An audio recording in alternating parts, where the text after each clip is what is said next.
Hi everyone! The story goes on. The world has already judged them. Only one person still believes. The huge fan who refused to give up on them. But before we start, don't forget to like, subscribe, and turn notifications. The episode begins with Ma Young calls Ra, but a police officer answers instead, informing her that Ra is with him. She rushes to the police station and introduces herself as his lawyer. The officer tells her Ra is unconscious and has nowhere to go, so she decides to take him to her home. Jay insists that Ra's home is closer, but Ma Young refuses.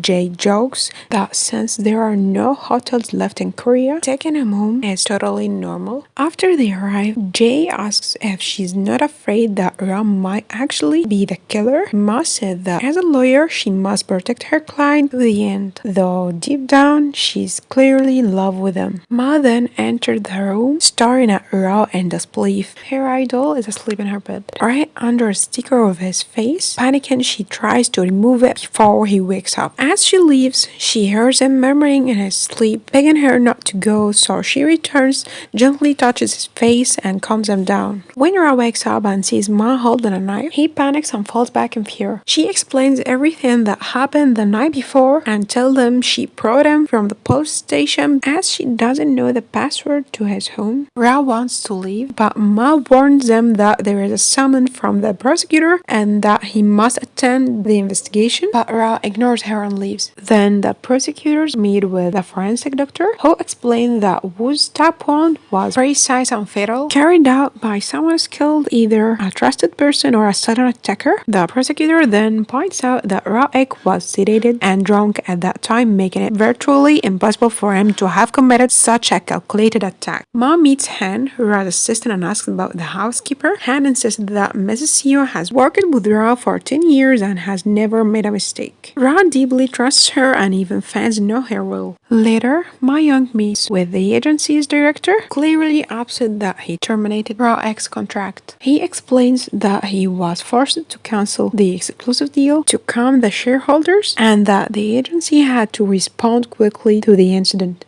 Ma Young asks if he was with Ra on the day of the crime, and he said they were settling accounts and firmly denies any fight between Ra and Woo. She later confronts Young and he, saying she heard they were supposed to attend Ra-ek's party that night. He insists nothing happened, even after Ma Young presses him about rumors that their presence was cancelled due to a conflict. He lashes out, accusing Ma Young of always freeing criminals and claiming everyone knows Ra-ek is unstable and violent. He also showing her a video of Ra-ek violently lashing out at Woo Song. Ma Young realizes that no one believes in Ra-ek's innocence anymore. On radio, his mother says he wouldn't do this, but if guilty, he should confess. The agency director explodes in anger over the article. Then Ra-ek arrives and says to the director, terminate the contract permanently. The director asks what really happened with Woo. Ra snaps back, asking if he would even believe him. The director says he wants to hear his side, but reminds him that the incident has already cost the agency a lot. Ra-ek loses his temper, shouting that Woo's dead, while the director is still thinking about money. And the director says that until Ra can prove his innocence, no one can help or trust him. His mother took out large loans under his name and also selling paid interviews to the media. The director adds he's doing everything he can to clean after her, and that's the most he can do for Ra-ek. After that, Ma Young meets Ra-ek's mother,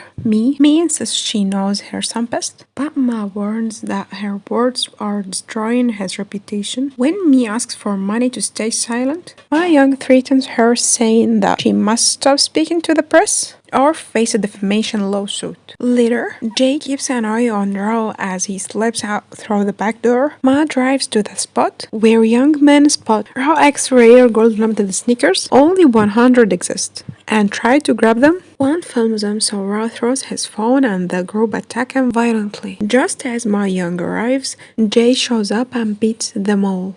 Ma Young finds Ra-ek, tells him to lift his head, comforts him through the pain of the ringing in his ears, cleans his socks, puts the sneakers back on, and firmly says, "We have to keep going and uncover the truth to get justice for Woo. We can't give up. I will stay by your side, so don't worry. In another place, Jiyoon explains to his father that the evidence isn't enough to secure a confession. The defense claims a third party might be responsible, which could reopen the case. His father replies, "Your job is to get a confession by any means. The case is simple. The media will be watching, and this is your chance to enter politics." He adds, "You started with Ma Young, and she was always ahead of you." Jiyoon recalls bullying her, but he always feared her stare. The investigators see Ra enter the store for wine but leaves empty-handed, so they gather all camera footage. Later, Ra tells Ma Young about his childhood and his friendship with Woo, how Woo gave him a love for life. Together, they faced everything without fear. She shows him the video and he says, "Where did you get this? We were not fighting. It was just tense before the party as usual, but I didn't kill him. I need to recover my memories and stay here with you for a while." She's unable to believe her ears. He adds, "I don't want to be alone. You promised you'd be by my side." Jiyoon's friend arrives, talking about meeting his wife's sister and marrying her. Her family could have changed his life. Meanwhile, the girl who had been watching Rao turns out to be his wife's sister. She meets Jiyoon and discusses Ra's case. Jiyoon tells her these are secrets. She says, "I think he's not the killer since he was released for lack of evidence." But he insists, "No, he is the killer. I can tell from my view of the suspect." And the investigator calls, reporting a taxi that entered the mountain pass that Raek took.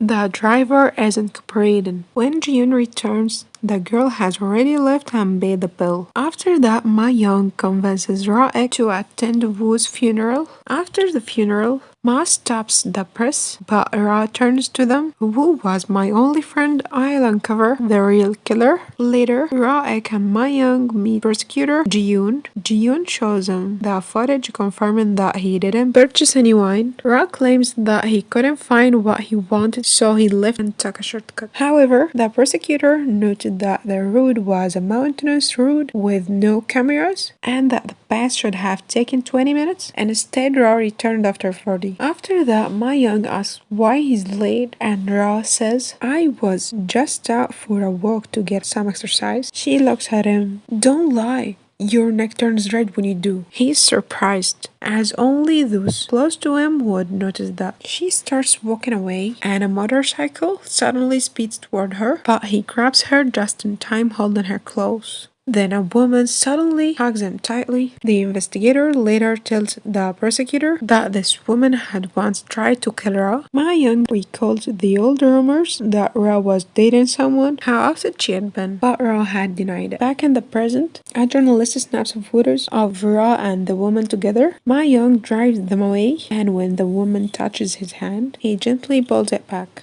Then Jay arrives and asks about that woman, and Ma Young tells him about the old rumors. And he says, "The girl because of whom you went 3 days without eating or sleeping." And he lied when he said she wasn't his girlfriend. He adds with a hint of sarcasm, "Don't trust a man who wears makeup like a girl." Later, he apologizes for hurting her feelings with his words. Ra says to the girl, "Stay away from me," and walks away. But she says, "I saw he near your house. The news said that he was in the hospital, but he was actually at your home." Young says to Ra, "When you passed that place, you met Hai?" And he replies, "How do you know her name?" And Ma Young says, "Now you can't hide anything. You'll slip up and soon they'll find out you met her, I'm sure." He answers, "I'll go somewhere, and when I come back, I'll tell you everything. And please take her home." Ra takes Jay's motorcycle and leaves. The investigator then finds out that the car that was with her belongs to Mhwa Grove. Ma Young is upset, and Jay talks to her about her feelings. She interrupts him sharply, "Don't ever talk to me about my feelings again." At the agency, Ra says to He, "You were in the hospital the whole day of the crime?" He says yeah, and Young confirms his presence. He asks Ra, "Why did you kill him?" And Ra replies, "I had no reason. Why would I do?" Ra turns to Han. "Did you really see him in the hospital the whole time?"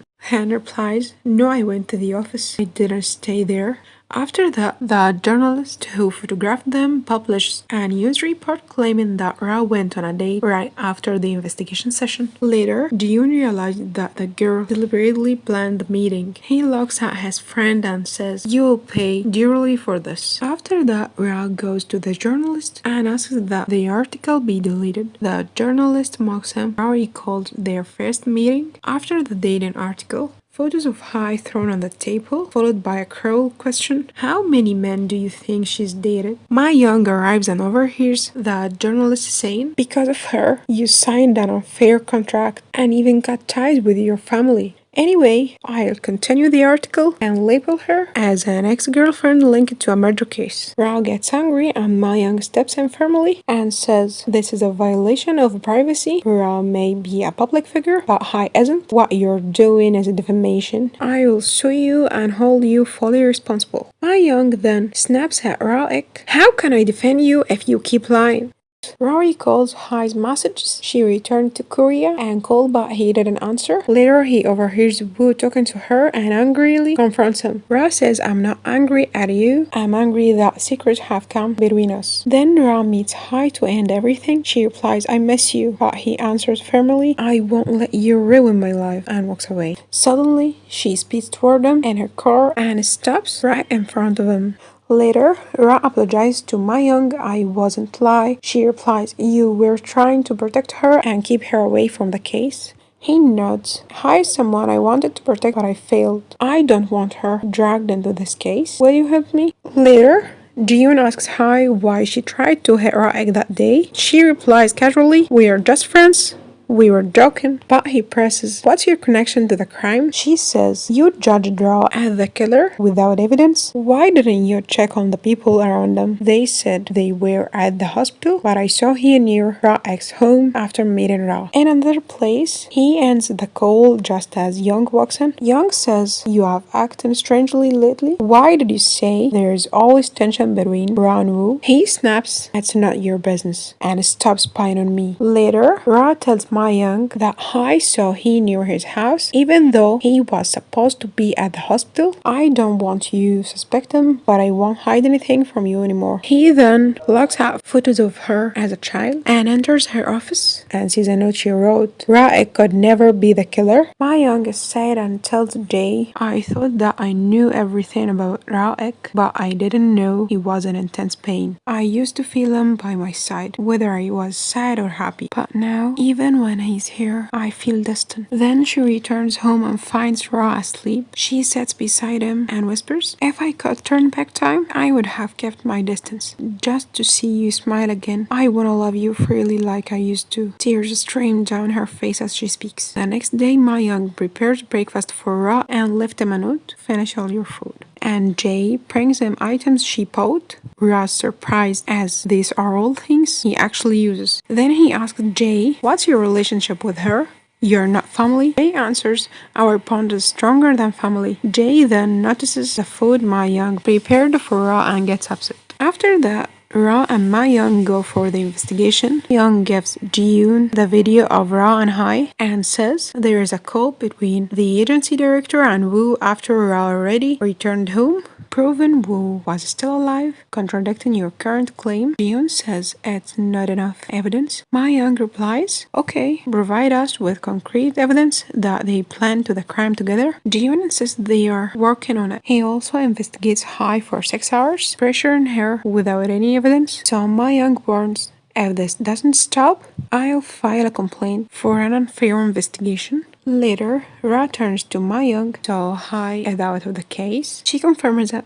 Overcome with relief, he hugs her and warmly thanks her. She freezes and is stunned by the moment. Later, Jiyoon arrives and tells Ra-ik to leave them alone and says to Mayang, "You have changed so much since high school. You probably accepted the case quickly once you knew I was the investigator trying to play with me." Mayang replies, "You are obsessed with strange things. Stop acting like a victim, work on yourself, and develop your skill. When you catch the real killer, you'll become the brightest prosecutor and achieve your ambition. Later, Ra asks her, "Are you close to the prosecutor?" And she replies, "No." He snaps, "Liar! You have a man at work and a man at home, and you say you're not dating anyone? Is Jay your ex?" My young flares up, "No, he's just an unlucky classmate who lives next door." Suddenly, the car's tires screech and it flips into the air.